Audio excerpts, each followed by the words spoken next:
Hey, welcome back to another episode of Studio Time. If you're thinking about setting up or investing in a hybrid studio setup, I want you to watch this video first. Over the last 6 years, I have had the luxury of visiting hundreds of recording studios, both commercial and home recording studios, really talented mixer and producer studios, seeing how they all decide to set up their studio, have their workflow optimized. So today I want to share with you some of the things that I've found along the way and that I use in my own hybrid studio setup that you might benefit from learning if you are interested in setting one up for yourself, as well as some of the pain points and just how to actually connect all of it. But the first thing we're going to do is actually define and show you what is a hybrid studio setup.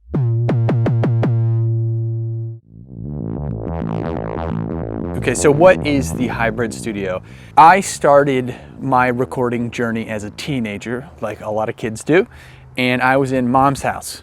Upstairs, we had a bonus room. I was using an iMac, an Interface, and Logic Pro, which, let's be honest, that's all you need to capture and record songs. You write a great song, you work on your skills, you can do it with just that. Then I moved to Los Angeles, went to a recording trade school, and then worked at an analog, historic, commercial tracking studio, which meant there was a bunch of different rooms. They had all this historic analog equipment, and the rooms were acoustically designed, so whatever you captured in them sounded amazing. Now, I worked there for 5 or 6 years doing all of these different tracking sessions, from hip hop, pop, rock, to string scoring sessions, and saw all of these different ways to record music professionally. Now, we were also using these amazing large format consoles. We were using tape machines, we were using Pro Tools. We were also using all of this outboard equipment, and everything worked together to capture the sound at the highest possible quality. But eventually I wondered what would happen if you took some of this equipment and the skills developed in this time, and you took it with you and you went into a house, or you went to another building that wasn't acoustically perfect, and you tried making records there, which is essentially how we got here. This is just a regular house. Come on in. We're in just outside of Nashville, a little town called Gallatin. We've just converted this regular house into a hybrid studio setup. So each room has a different purpose here. We're going to focus on this room specifically because this is the control room and where everything that controls the whole studio is set up. So there's two things to consider that make a hybrid studio. Number one, digital. Number two, analog. My old setup, which was just a computer with a DAW, is still the center of this whole operation. I'm still using a MacBook Pro, actually a MacBook to run this whole entire operation, and we're still using a DAW, Pro Tools, Logic, whatever we're using for that day. So the analog side of things can either be outboard preamps that you're using, and each preamp can have a different color or saturation or quality that it brings. And then some of the other analog gear can either be outboard compression or EQs that allow you to manipulate that sound, and each physical piece of hardware also has its own quality that it brings to the table. The hybrid part of this whole thing is allowing you to capture the analog qualities of the hardware within your digital DAW. So you still have all of the wonderful flexibility of controlling things on recallable software. Because back in the day when you had to do to tape, it was a big pain in the ass. You had to literally set everything back to how you were going. You had to pull up all the faders and take notes on where everything went. Now, because of the DAW and our controllers that we have, the controllers sync right up to the session. So whenever I pull up an old mix, all of the faders jump exactly back to where they were.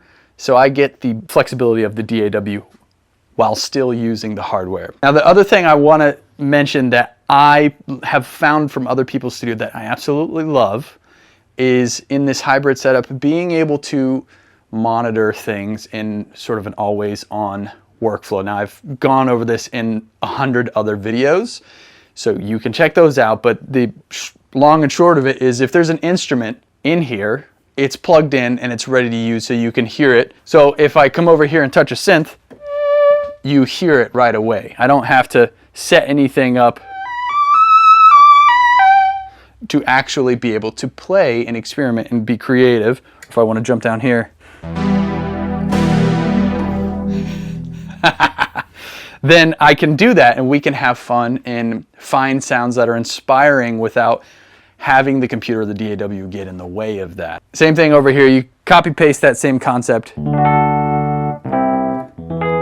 depending on which station you're at, and theoretically it is a really fun and collaborative space to be able to come up with ideas and actually capture it right then and there, because it's always on, plugged in and routed, ready to go. If you want to learn more about that, go watch some of the older videos on the channel, or you can book a consult with me on my website. That's like one of the #1 things that we talk about in consultations, is how to set that up for your studio. So now what we're going to talk about is how this actually works. We have a few different rooms in the studio. This room, which we can have people play keys in. Sometimes we overdub guitar and bass in here. Sometimes we even have a vocalist literally just stand right next to me so that we can capture them. Obviously, this is where I'm controlling all of our input levels. And a big component to the hybrid workflow is where things are. You want to place them physically in a way that's really conducive to being able to work fast. So I have broken this room up into sections, in actually each room, to eliminate as much friction as possible in the studio setups. Right here is where all of the inputs come. These are all the preamps in the studio. So you can think about this almost like a hybrid console, right? Because you have analog preamps. There's another little station over here just for vocals. This is input 25.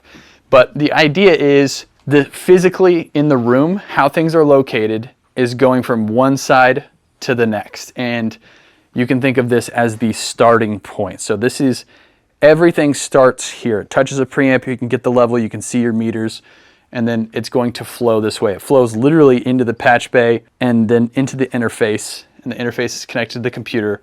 So then it all touches the DAW right after the preamp. So the interface having a lot of inputs and outputs is really conducive for this hybrid studio setup. So again, source, preamp, DAW. So watch, I'm gonna open up this mix session and you'll see the fader controllers, which are a massively important part of the mixing, are going to immediately jump back to the settings for this mix as it opens. And voila, I can now go back to automating everything on this mix. Now, I used to have an analog console that did not have automation. So when I would want to mix on that, you just had to mark everything and you could not touch it until that song was done. Now I have the luxury of jumping between different mixes and not having to worry about that. The only element where that still holds is on the outboard equipment. Okay, so I've got my mix. Let's say the recording's in the DAW. Now I want to use the analog outboard gear component of the hybrid mix setup. This is what we call hardware inserts. If you use a DAW, you're all in the box. You're gonna be familiar with inserting plugins on, let's say, your vocal, right? You go into your insert, you put a Pro Q on there, right? It's the same thing with hardware inserts, except what you're doing is when you go to your insert, you're actually selecting what's called an I/O, your input and output. So you're selecting a path to insert something on that track. So then whatever you connect to that path is now inserted on it. So I have all of this equipment on the desk. All of these are connected to hardware inserts or I/O paths. So if I want to insert these EQs, these 611s on drums, I can go over to the drum path, select SSL 1, 2, and now these are directly on the drums inside of the session. And I can just turn the knobs and get the results that I want. That is the hybrid concept with hardware inserts. So all of this hardware is now able to be used in the mix while I'm actively mixing, and it will, yeah, I hit play and you see the meters move. That's one way to do it with a hybrid studio setup. So that's the whole hybrid setup that I'm using here. This took me a long time to figure out all of the little different components because there are some pain points along the way. So let's touch on some of those pain points now and hopefully you can learn from it. All right, so let's talk about some of the pain points of this hybrid studio setup. Now, some of this is just any studio setup. Number one, to address some of the fun commenters that just come with the internet. Yes, studio equipment costs money. You know, I've noticed something about humans, specifically in the audio studio world, we want things to be cheaper. But at the same time, when companies make stuff a little bit cheaper, then we call it cheap and we don't want to buy it. So this is an existential cost thing. So that's a pain point. So this next pain point is the number one topic of interest with the people who I talk to in these consultations, which is the audio interface. The reason is the audio interface in the studio is really like the brain of the entire infrastructure of the studio. And depending on which interface you get, it can really hinder or help every single day in every single thing that you're doing. The best interface is the interface that you never have to think about and basically never have to deal with or touch. Interfaces are expensive. If you're trying to build out a studio, specifically a hybrid studio where you want to use a lot of hardware, you want to have a lot of I/O, then the interface that you pick can start to get pretty expensive, and you want to really make sure that you're checking these boxes and getting the most cost-efficient option. So some of the features that you should think about are, number one, the I/O count, how many inputs and outputs that the interface actually has on it, because you're going to want to solve the needs of the future. Like, what are you actually trying to do in the long run? Is it just mixing, and you only need a couple inputs and outputs? Or are you trying to, like, at some point do more involved tracking with multi-tracking bands or artists and having a bunch of stuff set up? So the I/O is a really important consideration as one of the features. Some of the other features that really impact the day-to-day are the ability to do direct monitoring. Now, this is a little bit of a rabbit hole here, but depending on which interface you get, there's a lot of differences in this software that you can get allowing you to monitor. The interface that I wound up going with gives you 4 separate 32 channel digital mixers to do basically extremely low latency direct monitoring of whatever you want. You can route anything to any of them. That feature, the ability to do direct monitoring, is something that impacts every single day in the studio. Then you also have this sort of tricky category of latency and how fast the latency on the interface is and how that correlates with your software's ability to do delay compensation. I'm not the expert on this, but what I've found is depending on which interface you get, some of them have much higher latency than others. So for example, when I switched to the Apogee Symphony and then later to the Galaxy, both of these have very fast, almost no latency, which means that I can insert hardware in my mixes and the software is able to compensate for that, meaning I don't have to do anything. I just insert it and it works. I referred to it in other videos as hardware delay compensation, but I actually don't know what it is. I don't think that's what it is. I think it's just a super fast latency, and some interfaces don't have that, which means like using hardware as inserts is a freaking nightmare. You want to pick something that's got fast latency so you can use the software's delay compensation. The next one is conversion. Now, I think a lot of the companies have really gotten a good handle on conversion, but if you are doing high-level mixing, or you're trying to do or hoping to do high-level mixing, there can be a very big difference between a, let's say, $1,500 interface and a $5,000 interface. So the conversion has a big impact, especially when you're doing loops of hardware and printing back in and things like that. It's actually a really important consideration. And God forbid you choose to do Atmos, the interface that you pick is obviously going to be important for being able to route to the 700 speakers you're going to have to add to your studio. Now the next one we touched on earlier, which is the physical placement of things within the room. You want to set things up in a way that makes sense for how you're going to work. I screwed this up in the past. What I did is I put preamps in front of me and outboard gear over here, which meant that I adjust my input level and then I don't need to touch them. And the things I do need to touch that I actually want to hear the difference are over here. Now I have to leave the listening space for that. So making sure you pick where you want things to go in a way that makes sense for how you're going to be working every single day is extremely important when planning your hybrid setup, so that when you want to make an EQ choice, you can just reach up, touch the EQ, and hear that change in real time. And then the last one is, once you've figured out this setup, theoretically you got things connected, is just building out your I/O setup in your software. If you're using hardware inserts, you can actually go through and custom label those I/O menus to reflect the equipment that is connected to them. Building that into your template and your I/O setup getting it so that your studio is essentially on easy mode.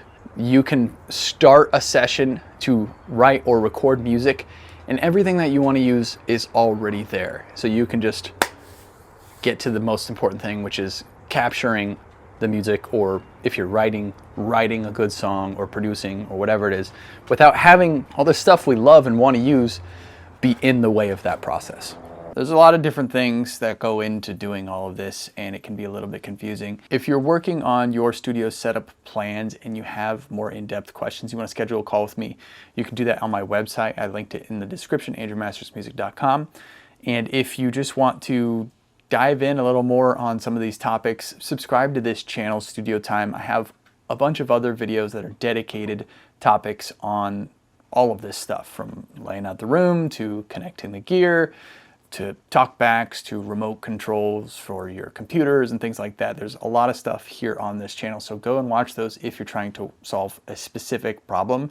There's probably already a video on here for it.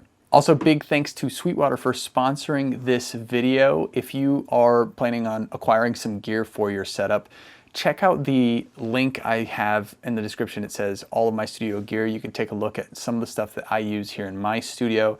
It's an easy, cost-free way to support the channel if you're picking up equipment for your studio. And if you're confused about some of this stuff, don't sweat it. It can be a little bit confusing. There's a lot of components to doing music production and recording studios specifically. Obviously, writing a song is what it all comes down to, a great song, improving your skills one thing at a time. The studio setup, ideally, if you're going to take this approach, should only enable you to do these things better and more easily. So keep that in mind when you're working through this stuff. Thank you guys for watching, and I'll see you in the next one.